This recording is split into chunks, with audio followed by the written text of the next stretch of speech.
Hello, everyone, and welcome to another ISACA Podcast. My name is Lisa Cook, and I'm the IT GRC Professional Practices Principal.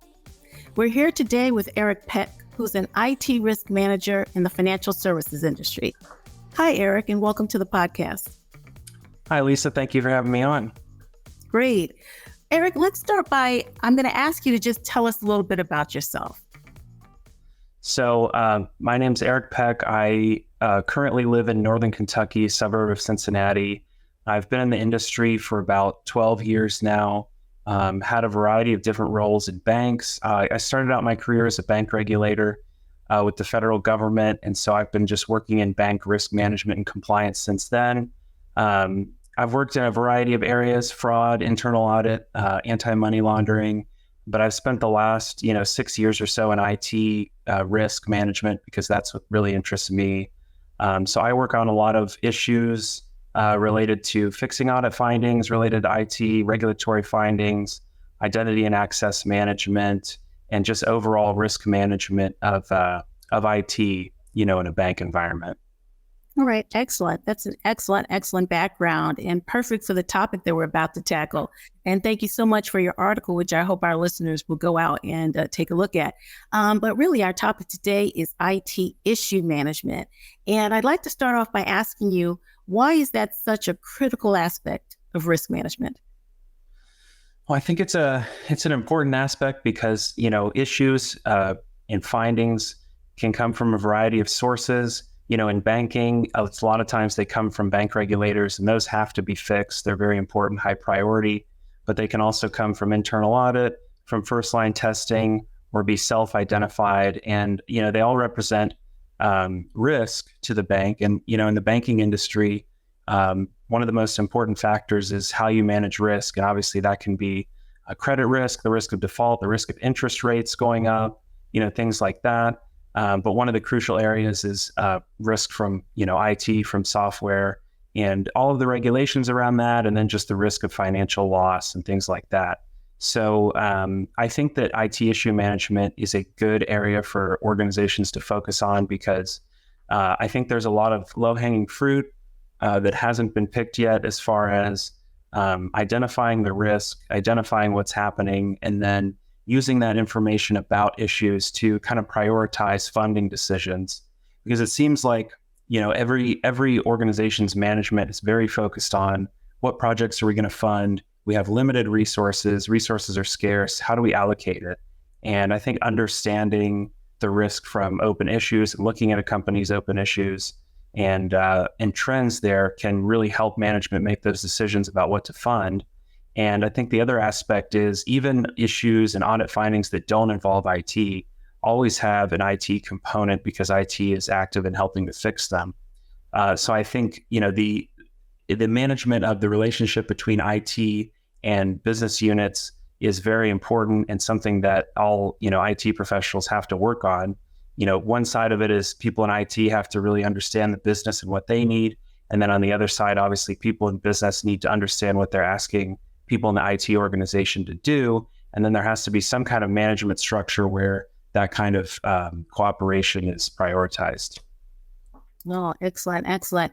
Well, you talked about the various areas or sources where issues and exceptions can arise, and brings to mind a question about prioritization. How can organizations effectively prioritize and manage these different types of issues? There's rapidly evolving technical innovation, the regulatory environment. You talked about your regulatory background.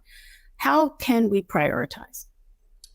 Well, yeah, I think regulation is so important because, if an issue or a finding comes from regulators, it has to be prioritized and worked on. But, deeper than that is all of the root causes that cause an issue, because for regulators to find an issue, there has to be some other things going on in the background, either in the economy, the business environment, within the organization. So, I think prioritizing what's, risky, what's important is huge. And I think that's where people who have ISACA certifications can add value because, like I have my CISA, and a lot of the studying for the CISA is how to think like an auditor, how to think like a manager. And I think that, having some IT knowledge and also having knowledge of the business and auditing principles all together is really important. And I think a lot of times it is subjective. It's great to get as much metrics and data as we can, but I think you have to have people with just experience in the industry, working together in groups, depending on what expertise they have, and a lot of times making those subjective determinations of what is the risk and what's most important to fix. Absolutely. Absolutely. And, we have people at varying parts of their career. And this question may seem basic, but we could probably all learn from this. How should issues be documented? What are some of the key areas that should be focused on? So I think, in the article, I kind of made a list of what should be documented for the issue. And I think everybody agrees that, the more documentation we have, the better, because you don't know who's going to be reviewing this issue, who's going to be looking at it. Could be an auditor, regulator. They may not have a lot of background on the situation. Could be a technical person, non-technical. So I think, you describe the issue. The most important thing is the root cause. And I think, again, that's that subjective thing. You just need time, experience, understanding of the business and how it works. The severity of it, how bad is it? What is the impact? What bad things could happen as a result of this issue, and how likely it is that those things could happen. And then the other part is, how are we going to fix this? What's the management plan or action plan to resolve this issue and fix it? And then, of course, some other things that I mentioned in the article that may be valuable for people depending on the context is, what company policy was violated? That's something that's so important to just know. What company policies can speak to an issue? Why did we think this is important? Is there a law that was broken? Is it a company policy? And then within that, you can say, who's affected? What business groups are affected? What software is affected? Just the more information you can put in, the better, because then someone else can come back later and say, well, how many issues do we have that affect mortgage lending? Or how many, what are the issues affecting our Salesforce software? And then if you put all that information into your issue management system, then those reports and that information can be pulled later. And maybe we don't even know now what information we'll need in the future, but the more that's in there, the better. And then the other thing I think you should have is just a place to make comments and progress updates. Someone might come in and say, auditors looked at this date. Maybe we solved part of the issue. Maybe circumstances changed. We decided actually we're going to develop a new action plan. And I think just the more comments, and this could be from the owner of the issue, auditors, risk and compliance people, just the ability to leave little comments, in 2 years when someone's looking at this and they want to understand what happened, the more information you can give, I think the better. Absolutely. And another important element I would think is risk rating the issues. Can you talk to us about how important that is? We just talked about prioritization, so I'm sure that plays a role. Yeah, I think this is, where that ISACA training can come in handy, that IT auditing experience and training, really looking at things in terms of, there are a lot of people out there who have technical knowledge to understand what's wrong. But you have to combine that with, what is the actual financial loss? And then in banking, you have regulatory penalties or reputation. If you hear, a certain bank has lost 100 million customer records, that can damage the reputation of the bank. And then, back to the obvious, which is financial loss and regulatory penalties. So, which can also be financial sometimes. So I think, when you're risk rating it, there's two factors, which everybody studying for their certs will know: likelihood, how likely is this to happen, and then the impact. And I think likelihood is more difficult because for a lot of issues, this has never happened before. It's difficult to quantify. And then typically we use a low, medium, high risk rating scale. Sometimes those are, defined in a policy where, low is a certain amount of money lost, medium is another amount. Sometimes it's subjective based on, again, the experience of the auditor or who was ever opening the issue. And then, the impact. So the likelihood, how likely, the impact, what bad thing will happen if this, risk is realized. And I think, that's again another way where IT people and business line people, at least if in your organization those are separated, people working on the technical solution to the problem, and then the people working day to day with the problem have to meet and see eye to eye on, what is the real risk here, and then from that, how important it is to fix it, because eventually someone's going to need to pay for this, and to fix the issue. And what we're willing to pay for is always a big factor in, do we fix the issue? Can we do certain things to lower the risk from high to low, and then we accept the remaining risk? And then you also, you need buy-in from whoever's spending the money, and then also for whomever is managing the IT resources. They need some kind of buy-in to make sure that they understand that this is an important thing to fix. Excellent. It's important. It's an important point that you raised about those budgetary considerations and where we're going to put those dollars. You also mentioned accepting the risk. So that brings me to ask, what are those scenarios by which an organization may choose to accept the risk associated with an IT issue? Give some examples, for example. Sure. I've been a part of a couple organizations that really were working hard on, reducing the amount of time it takes to close IT issues. I think people in senior management sometimes look at metrics and say, well, our average issue has been open for 2 years. Let's get that down to a year, or let's get the average down to a certain amount.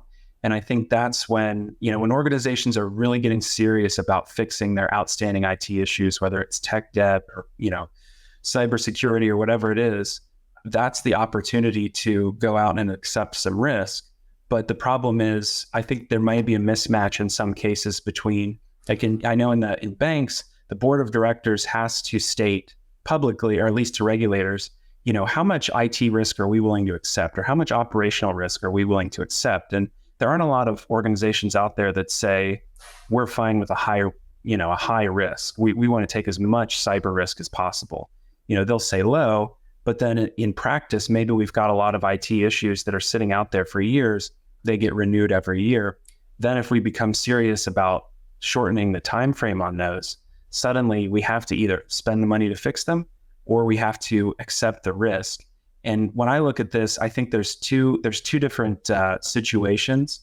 The first is the easiest, which is there's an issue. We had to open a finding because we violated a policy. There's some kind of procedure that forced us to open this finding, but there's no real risk there. We can't identify any financial loss, reputational damage, if this risk is recognized. So we're just going to acknowledge this.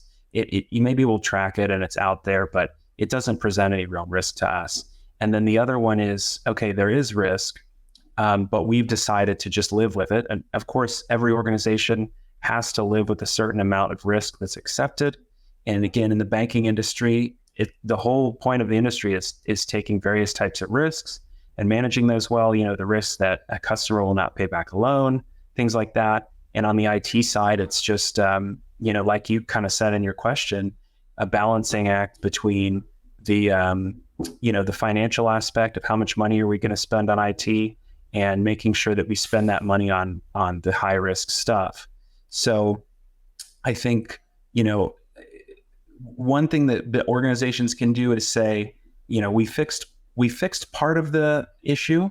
There's 100% of the risk here. We took these actions and we fixed most of it, and then we're just going to accept what's left. We were able to lower the risk from this situation from moderate to low, and we're going to accept the rest, because fixing the rest would be difficult and doesn't give us much return on investment. The other thing we can do, but I think the most important thing is, if organizations have issues that have been out there for a long time, effectively those have already been accepted. If something's been around for years and we're not fixing it, but it may be time to, officially say either we're going to pony up money to fix this and resources, or we're just going to officially accept it. And I think that's a really difficult thing for organizations to do, because it's a lot easier just to keep extending issues every year. But effectively, I think if you're extending it, then you've already accepted that risk. Another couple examples I think I managed to bring up in the article was, I think in IT issue management, a lot of times we have software, it's end of life, end of support, we're upgrading in 6 months. So we're just not going to worry about it until then. Something like that. And, I think there are some issues that do resolve themselves after a period of time. That can be accepted and maybe we revisit it later. But I think the biggest thing to do is just really focus on actually coming to grips with, if you are accepting the risk, documenting why and making a management decision to do that, because just extending issues longer and longer, I think doesn't really help anybody in the long run. Right. And that ties back to IT issue management. And like you said, if it continues to repeat, accept it, get the proper approvals, right? And what are your thoughts? Like compensating controls should be in place as well, right? Even though the risk has been accepted. Yeah, I agree. I think, in any issue, you try to identify all the risk, identify any compensating controls that are there. Sometimes there are changes we can make, some kind of manual process to implement, reduce the risk. Sometimes, we can fix part of the issue. And I think the other aspect with accepting the risk is there are a lot of issues that, maybe you have a phased action plan where you say, okay, in the next 3 months, we're going to implement these actions. This is going to fix, 2 of the 6 problems we identified here. Then, 6 months after that, we're going to fix these other 2 bullet points. And then finally, there's these 2 things that we're going to accept the risk. I think that's a great way to look at it because, the more you can do, I think in real life in organizations all the time, we're looking for ways to get the best bang for the buck. What can we do with 20% of the effort or 20% of the money to fix 80% of the risk? And I think a lot of times if you could do that, then you can accept the risk that's left because you've identified and fixed the most important things. And that's going to be part of your process is just accurately risk rating those, identifying them, and then maybe coming back from time to time every year or something and re-reviewing those accepted issues. Because, with the accepted, there is still risk there. And hopefully we're aggregating it and we're understanding the root cause. And, if we have a lot of accepted risks with the same root cause, then maybe we need to take a closer look at that. But it's something that management has just made the decision not to prioritize. And I think, in any organization, you can't do everything that you want to do, but you really want to try to take a risk-based approach and identify the correct things to be spending your time on. Yeah. You talked about that 80-20 rule. So how does addressing maybe high-risk issues with the low-hanging fruit, how can that incentivize management to take action? Well, I think, high-risk issues, a lot of times are things that we just have to fix. Senior managers are aware of them and care about them. So I think, kind of like you said in your question, if we can break those down either into separate parts and fix those, or maybe separate timeframes, we can fix this today, we can fix that tomorrow, then that's a great way to look at your issue because, if anything you can do to reduce the risk reduces the risk. Whether or not the client finding is closed is secondarily important. The most important thing is that you really look out for those things that could cause a big financial or other loss and fix them. And I think in real life and practice, it is like that. I think there's simple things that you can do to reduce a lot of the risk. And then there's big problems that are difficult to fix that may be accepted or not even represent as much risk if you fixed all the easy stuff. Right. And with all the issues that would come and go and constantly evolve, are there tools that are out there? And where are they on the continuum of, maybe low end to maybe highly advanced? What kinds of things can our issue management tools offer us? I think there's a lot of ways to manage issues. I think the simplest would be, we've got an Excel spreadsheet and we're tracking some issues in there. And, Excel does kind of power all businesses in one way or another. And I work with a lot of Excel spreadsheets, but I've used a couple tools. I think the biggest ones that I'm familiar with are SharePoint and Archer. And obviously SharePoint lets you do forms and it lets you, have a database connected to it. And then Archer is the one I'm more familiar with, which is, a case, kind of like a case management system, very customizable for those. And then, there might be aspects of the process that are manual, I've worked in organizations where we had to get people to sign a form. I've also seen, you can create an approval in something like ServiceNow or something like Archer. And I think that's better because it tracks, the approval. If I click, approve, then it's logged forever, rather than trying to get people to sign a form or, send emails saying, I approve this. I think it's better to use an issue management system if you can. And then the issue management tool obviously gives you the ability to kind of aggregate those issues. People love to pull reports and say, last year we had 100 issues and now we have 150. Why is that? For reporting, prioritization, you want to pull, kind of like I mentioned earlier, like a given manager, how many issues do they have? Or, a given source, how many audit issues did we have last year? Why are they going up? Why are they going down? Are we making progress in fixing them? And then kind of we have issues that are overdue. They've been out there for years. Are we getting those numbers down? If you have an issue management system in place, it might be expensive, but it does give you the ability to do that. And I think for large organizations, it's just scalable. I've only worked in large organizations, so I've always worked in kind of issue management systems that could handle hundreds or thousands of issues, action plans, comments and things like that, and where you could run reports. And I think that's pretty valuable because, again, like the other aspect of it is, you've got so many people using these systems, some of whom are IT technical experts and some of whom are people in the business.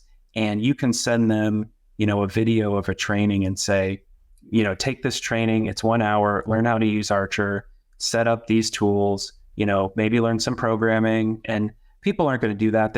It's one more thing they have to do in their day. They want to do whatever they have to do and get it off their plate so that they can work on something else. So I think with a software tool, the most helpful thing about it might be that you can kind of give users a way to do it correctly. You can set it up and say, well, this is a form and here's the information we need. Here's a little bubble you can click on and it says, what this means. If it says what policy was violated, here's a link to different policies.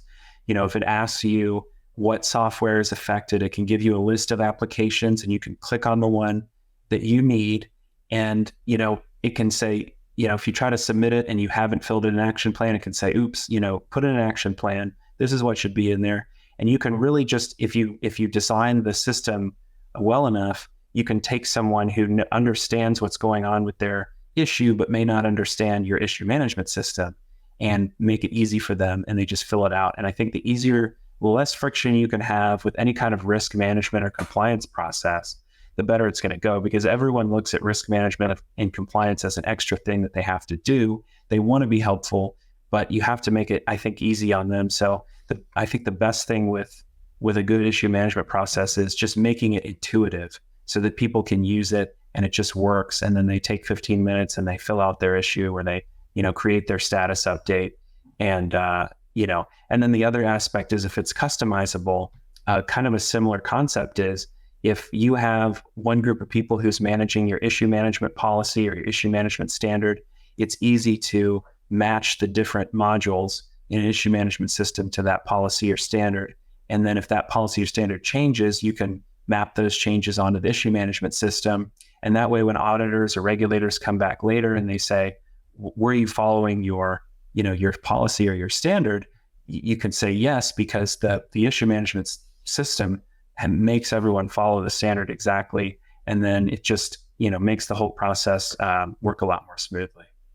Yeah, that sounds like a powerful, reason to kind of, if possible, step away from that spreadsheet format. Particularly powerful is the ability to make those linkages, like you said, to a policy or to regulations, and particularly in highly regulated environments like banking.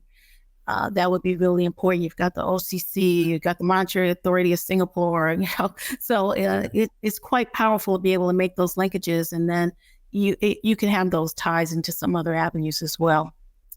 Good stuff. Now we talked about, technical versus business and that balance just a little bit. I heard you allude to it a little bit. How can we bridge the gap between technical knowledge and business knowledge? It's going to be important for root cause analysis. We got to understand the business. We got to understand the technology. Any thoughts on that?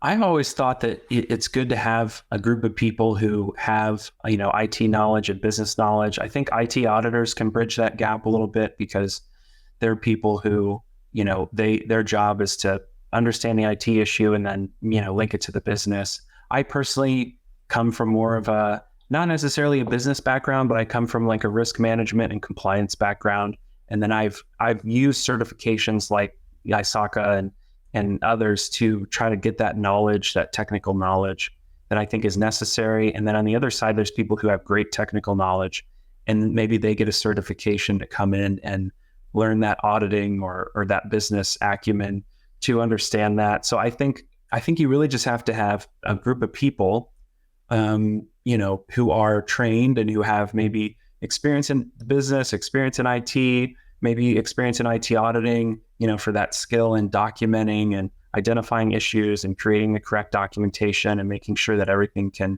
stand up to scrutiny later. And those people have to be maybe like a bridge in the process. If you give this person, a responsibility for an open issue or for fixing a problem, they can bring together the necessary people who are, in the business line or, whatever organization you're in, and the IT people and try to bridge that gap by the knowledge and understanding. And I think the other two things are, number one, you have to create a culture where people trust each other. They don't think they're being thrown under the bus. They want to help. I think I definitely, have seen that culture in action, and it's really good to see that because that's really, risk management and compliance. It's all about relationships, trusting people, making the argument to people, why is this important? Why do we need to fix this? How is it beneficial? And then, kind of acting constructively, not like a gotcha thing, but just,